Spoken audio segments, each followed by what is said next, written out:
আরে সামহা, এই শীতের দিনে বাসন্তী কোন সাবান দিয়ে স্নান করে রে? বাসন্তীর হাত পা গুলো দেখ, অনেক ফর্সা হয়েছে বাসন্তী।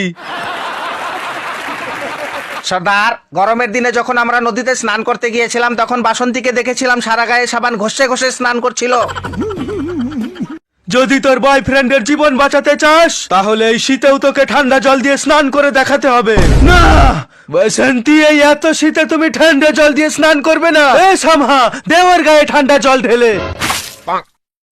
শোনা গো আমার। শোন বাসন্তী, তোর কাছে দুটো অপশন আছে, হয় আমাদের সামনে নেচে দেখা, না হলে তোকে ঠান্ডা জল দিয়ে স্নান করতে হবে। আমি পড়লেও করবো না, আমি এদিকে ভীষণ টাপ।